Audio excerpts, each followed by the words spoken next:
ಶಿಕಾರಿಪುರ ಬಂದ್ ಯಶಸ್ವಿಯಾಗಿದೆ. ಹೊಸನಗರದ ಸಮೀಪದ ಅರ್ತಾಳುವಿನಲ್ಲಿ ಗೋಕಳ್ಳರನ್ನ ಹಿಡಿಯಲು ಬೆನ್ನಟ್ಟಿದ ಸಂದರ್ಭದಲ್ಲಿ ಹಲ್ಲೆಗೊಳಗಾದ ಘಟನೆಯನ್ನ ಖಂಡಿಸಿ ಬಜರಂಗ ದಳ ಹಾಗೂ ವಿಶ್ವ ಹಿಂದೂ ಪರಿಷತ್ನಿಂದ ಕರೆದಿದ್ದ ಶಿಕಾರಿಪುರ ಬಂದ್ ಯಶಸ್ವಿಯಾಗಿ ನೆರವೇರಿದೆ. ಬೆಳಗಿನ ಸ್ವಯಂ ಘೋಷಿತ ಬಂದ್ ಮಾಡಲಾಗಿದ್ದು, ಶಾಲಾ ಕಾಲೇಜುಗಳು, ವಾಹನಗಳು, ಮೆಡಿಕಲ್ ಶಾಪ್ಗಳು ಎಂದಿನಂತೆ ಪ್ರಾರಂಭಗೊಂಡಿದ್ವು. ವೇದಿಕೆಯಲ್ಲಿ ಸಂಸದ ಬಿವೈ ರಾಘವೇಂದ್ರ ಭಾಗಿಯಾಗಿ ಮಾತನಾಡಿ, ರಾಜ್ಯ ಸರ್ಕಾರವು ಗೋಕಳ್ಳತನ ಬೇಗ ಪತ್ತೆ ಮಾಡುವಂತೆ ಕ್ರಮ ಕೈಗೊಳ್ಳಬೇಕು ಹಾಗೂ ಪೊಲೀಸ್ ಇಲಾಖೆಯು ಕೂಡ ಆದಷ್ಟು ಬೇಗ ಕಳ್ಳರನ್ನ ಪತ್ತೆ ಹಚ್ಚಿ ನ್ಯಾಯ ಕೊಡಿಸಬೇಕೆಂದು ಹೇಳಿದರು.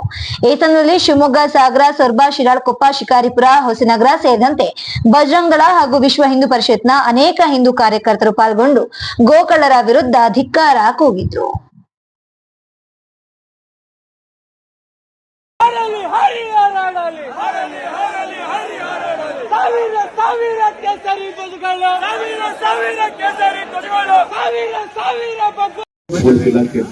ನಮ್ದು ವಿನಂತಿ ಏನಂದ್ರೆ, ಅವತ್ತು ಗೋವನ್ನ ಹೊತ್ಕೊಂಡ್ಬಂದಂತ ಕಳ್ಳರನ್ನ ಅವರೊಂದು 4 ಜನ ಅರೆಸ್ಟ್ ಮಾಡೋದು ಇದು ಒಂದಾಯ್ತು.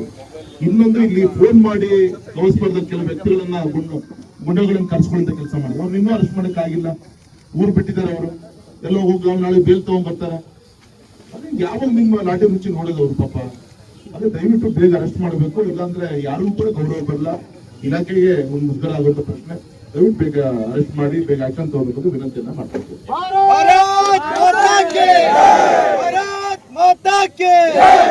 ಗೋಕಳ್ಳರನ್ನು ಬಂಧಿಸಿದ ರಾಜ್ಯ ಸರ್ಕಾರಕ್ಕೆ ಇನ್ನೊಂದು ವಿಷಯ